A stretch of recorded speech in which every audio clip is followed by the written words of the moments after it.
लोग घायल हुए। जानकारी के मुताबिक अब तक इजराइल के हवाई हमलों में लेबनान में 2119 लोगों की मौत हो चुकी है।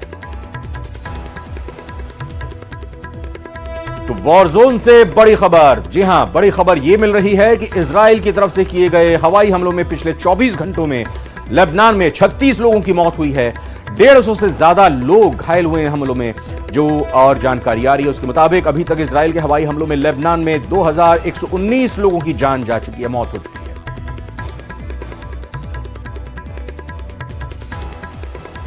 ईरान की तरफ से किए गए बैलिस्टिक मिसाइल अटैक के बाद यहां इजराइल की तरफ से लेबनान में अभी हमले किए जा रहे हैं। इजराइल ने हिजबुल्लाह के सफाई के लिए अपनी अभियान को और भी ज्यादा तेज कर दिया, गति दे दी है। अब खबर यह आ रही है कि दक्षिणी लेबनान में इजराइल की सीरियल स्ट्राइक में हिजबुल्लाह की अंडरग्राउंड कमांड सेंटर के 50 आतंकी मारे गए हैं।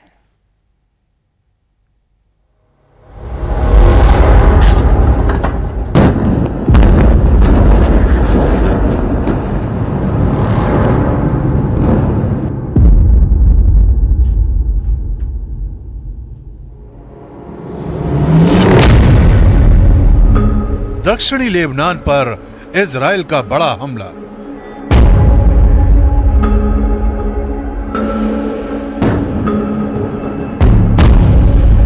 हिजबुल्लाह की अंडरग्राउंड कमांड सेंटर पर टारगेट। एयर स्ट्राइक में हिजबुल्लाह के 50 लड़ाके ढेर।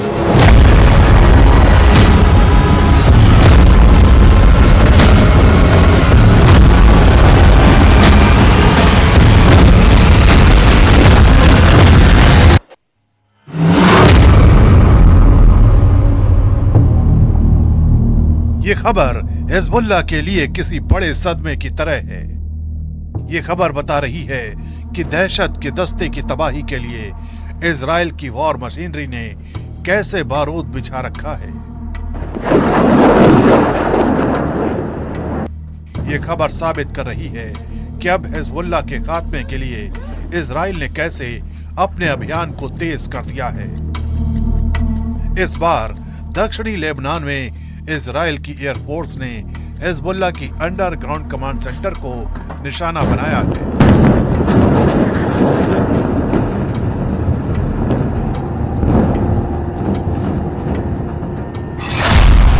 दावा किया जा रहा है कि इजराइल के इस हमले में 50 आतंकियों को ढेर किया गया है। मारे गए 50 आतंकियों में से 6 हिजबुल्लाह के दक्षिणी फ्रंट और रडवान फोर्स के सीनियर कमांडर हैं। जानकारी के मुताबिक इजराइल ने जिस अंडरग्राउंड कमांड सेंटर को टारगेट किया है उनमें नासिर यूनिट, बदर यूनिट, अजीज यूनिट और रडवान फोर्स शामिल है। इजराइल डिफेंस फोर्स के मुताबिक अजीज यूनिट के 50 टारगेट, नासिर यूनिट के 30 टारगेट, बदर यूनिट के 5 टारगेट पर हमला किया गया। इसके अलावा रडवान फोर्स और हिजबुल्लाह के इंटेलिजेंस हेडक्वार्टर के लगभग 10 टारगेट के साथ साथ दक्षिणी लेबनान में मीडियम रेंज के रॉकेट यूनिट के लगभग 10 टारगेट को निशाना बनाया गया।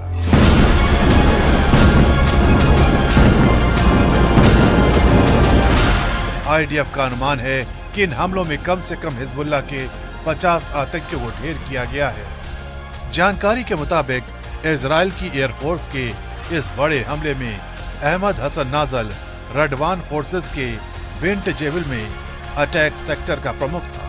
हुसैन तलाल कमाल गजर सेक्टर का प्रमुख, मूसा दी बराकत गजर सेक्टर की निवर्तमान प्रमुख, महमूद मोस्कारनेव गजर सेक्टर का operation head, Ali Ahmed Ismail Bint Jbeil sector का आर्टिलरी कमांडर और अब्दुल्ला अली डाकिक गजर सेक्टर का आर्टिलरी कमांडर शामिल है।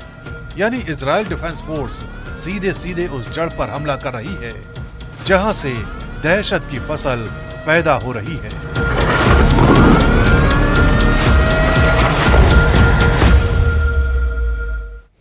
वैसे तो बेंजामिन नेतन्याहू ने दावा किया कि नसरल्लाह का उत्तराधिकारी और उसके उत्तराधिकारी का उत्तराधिकारी भी मारा गया है, लेकिन अब इजराइल के हमले में जब हाशिम सैफ अल-दीन के मारे जाने को लेकर इजरायली डिफेंस फोर्स के प्रवक्ता से सवाल पूछा गया तो उन्होंने इस पर साफ जवाब नहीं दिया।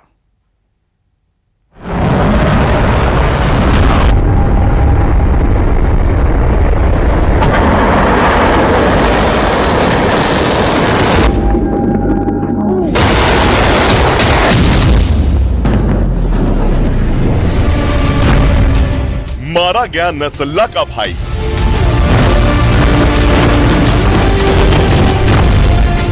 हासिम सैफी अल-दीन खत्म। नसरल्लाह का उत्तराधिकारी मारा गया।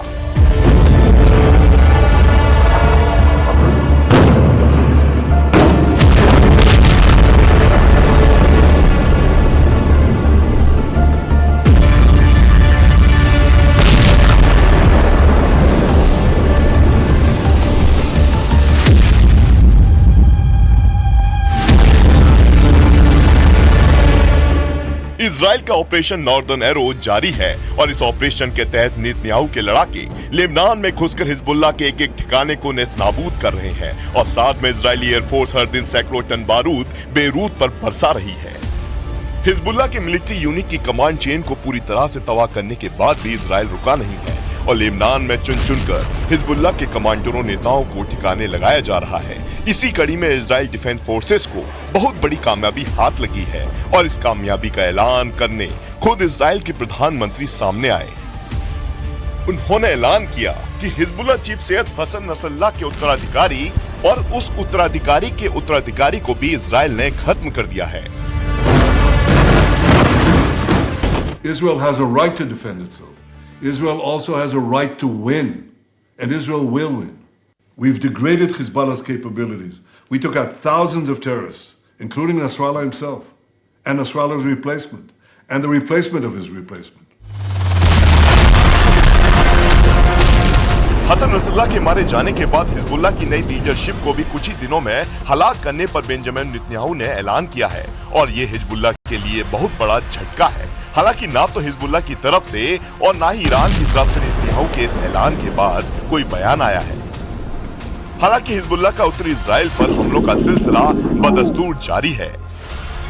वहीं बेंजामिन नेतन्याहू के बयान के बाद जब आईडीएफ के प्रवक्ता से हासिम सैफी अल-दीन के खात्मे पर सवाल किया गया तो डैनियल हगारी ने इस मामले पर खुलकर जवाब नहीं दिया। हमने बेरूत में हिजबुल्लाह के खुफिया मुख्यालय पर हमला किया। ये खुफिया विभाग के प्रमुख अबू अब्दुल्ला मोतारदा का मुख्यालय है। हम जानते हैं कि हासिम सैफी अल-दीन उसके साथ वहां मौजूद था। इस हमले के अंजाम की अभी भी जांच की जा रही है। हिजबुल्लाह अंजाम को छिपाने की कोशिश कर रहा है। जब हमें पता चलेगा तो हम जनता को अपडेट करेंगे। जाहिर है आईडीएफ खुलकर बात नहीं कर रहा क्योंकि जहां हमला किया गया वहां अबू अब्दुल्ला मोतारदा के साथ हासिम सैफी अल-दीन मौजूद था। लेकिन अभी तक हिजबुल्लाह की तरफ से हासिम सैफी अल-दीन के खात्मे का ऐलान नहीं किया गया है।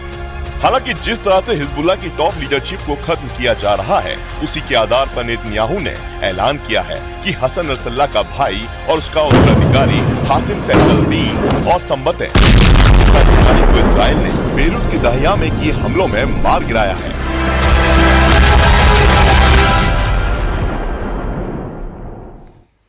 हमास और हिजबुल्लाह के खिलाफ इजराइल की सेना ने लगातार अपने ऑपरेशन को तेज किया हुआ है। इजराइल की सुरक्षा एजेंसी के हवाले से अब यह खबर है कि पिछले साल 7 अक्टूबर को हुए नरसंहार से ताल्लुक रखने वाले हमास के 3 और दहशतगर्दों को ठिकाने लगा दिया गया है। खबर तो यह भी है कि इजराइल की सेना के हमलों में हिजबुल्लाह का भी एक और कमांडर मारा गया है।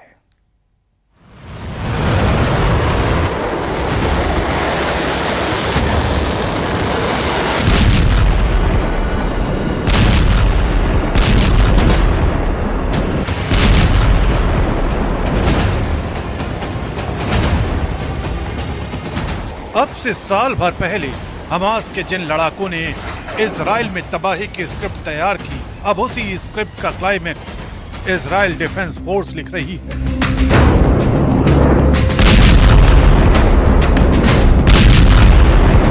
एक एक करके हमास और हिजबुल्लाह के अनगिनत ठिकानों को तबाह किया जा चुका है।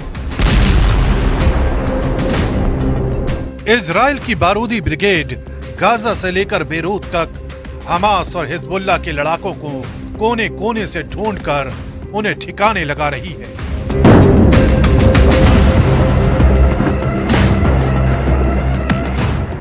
और इजराइल की सेना का ये सारा मिशन उस बदले से जुड़ा है जिसकी सौगंध इजराइल ने 7 अक्टूबर 2023 को इजराइल पर हुए हमले के बाद खाई थी।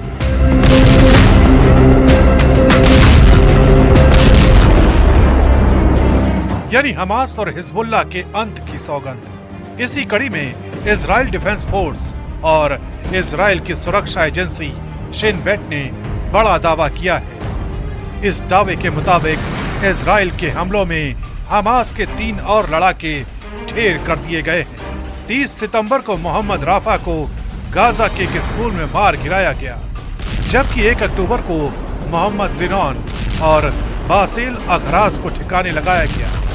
हमास के इन तीनों लड़ाकों पर 7 अक्टूबर 2023 के हमलों में शामिल होने का आरोप था। इन तीनों ने ही इजराइल के नागरिकों और आईडीएफ पर हमले की प्लानिंग की थी। इस बीच इजराइल डिफेंस फोर्स ने हिजबुल्लाह के एक और कमांडर सुहेल हुसैनी को मार गिराने का दावा किया है। उधर इजराइल के चीफ ऑफ जनरल स्टाफ लगातार हालात की मॉनिटरिंग कर रहे हैं। इसी कड़ी में लेफ्टिनेंट हर्जी हलेवी ने पैंथर बटालियन के सैनिकों से मुलाकात की और उनका हौसला बढ़ाया। ये बटालियन ज्यूदिया और समारिया सिक्योरिटी बैरियर पर मोर्चा संभाल रही है। पश्चिमी एशिया में ईरान और इजराइल के बीच छिड़ी जंग में चीन की भी एंट्री हो गई है। खबर आ रही है कि अब चीन लेबनान को बड़ी मदद भी करने जा रहा है।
ईरान और उसके सहयोगियों के साथ खड़ा है। और वैसे तो यूरोप के कई देश, इंटेलिजेंस रिपोर्ट जो आ रही है वो पहले ही कह चुकी है कि ईरान परमाणु बम बनाने के इतने करीब पहुंच चुका है कि बहुत जल्द वो अपना पहला परमाणु बम टेस्ट भी कर सकता है। और इसीलिए 1 साल बाद अगर ईरान ने एटम बम बना लिया है तो इजराइल उसे काउंटर कैसे करेगा, आपको यह भी जरूर जानना चाहिए।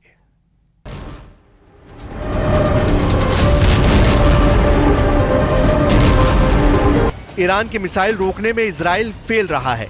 उसके एरो मिसाइल डिफेंस सिस्टम भी ईरान के मिसाइल के खिलाफ फूल प्रूफ सिस्टम की तरह काम नहीं कर पाए। इसलिए अगर ईरान ऐलान करता है कि उसने परमाणु बम बना लिया है तो समझ लीजिए कि पूरे इजराइल में परमाणु बम का सायरन बजने लगेगा, चाहे वो राजधानी तेल अवीव हो या फिर हाइफा या फिर कोई और इजरायली शहर।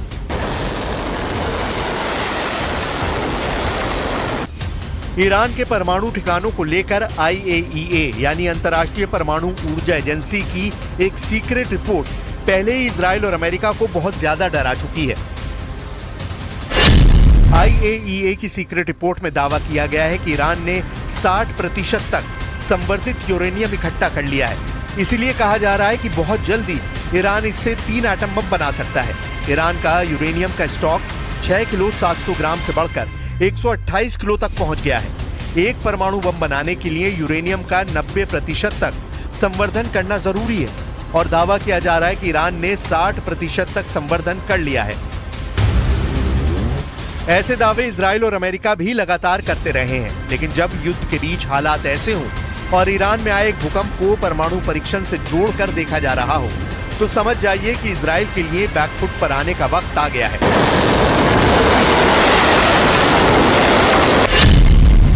अब परमाणु बम को लेकर ईरान वाले खतरे ने इजराइल और अमेरिका का डर वाला मीटर रेड लेवल पर चला गया है। इस कांटे पर इतना प्रेशर है कि ये कभी भी वर्ल्ड वॉर बनकर टूट सकता है।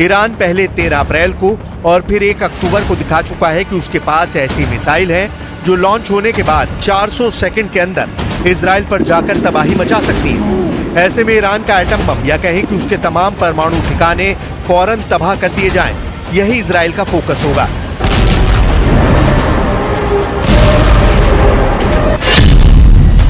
अभी ईरान ने 6 स्पॉट पर न्यूक्लियर रिएक्टर लगाए हुए हैं, लेकिन इनमें से 2 अहम साइट हैं। पहली जगह है नतांज और दूसरी जगह है फोर्डो। यहाँ है अंडरग्राउंड न्यूक्लियर साइट, जहाँ ईरान सबसे ज्यादा गुणवत्ता के यूरेनियम संवर्धन करता है। इजराइल चाहेगा कि वो पहली फुर्सत में ईरान के इन परमाणु अड्डों को पहली ही स्ट्राइक में तबाह कर दे। ये वो जगह है जहाँ बेहतर क्वालिटी यानी बम बनाने के लिए बेहतर यूरेनियम तैयार किया जाता है। ये नतांज न्यूक्लियर साइट की 2002 की तस्वीर है। 2002 से 2020 तक इस साइट का ईरान ने बहुत विस्तार किया है। वहीं फोर्डो वाले न्यूक्लियर साइट की पहली सैटेलाइट तस्वीर 2009 में सामने आई थी। यहाँ भी 2002 से 2020 तक ईरान ने काफी काम आगे बढ़ाया है। दावा किया जाता है कि ईरान सबसे अधिक यही यूरेनियम संवर्धित कर रहा है। अब तक ईरान की नीति साफ है कि वो परमाणु बम नहीं बनाएगा। सुप्रीम लीडर अली खामनेई भी इसे बार बार दोहरा चुके हैं, लेकिन अब हालात अलग है। अब दुश्मन सामने है और खतरा ईरान के परमाणु अड्डों को भी है। सवाल है कि क्या खामनेई अपनी नीति बदलने पर और फिलहाल स्पेशल रिपोर्ट में अभी इतना ही। आगे देखिएगा खबर दोपहर। बने रहिए न्यूज़ 18 राजस्थान के साथ।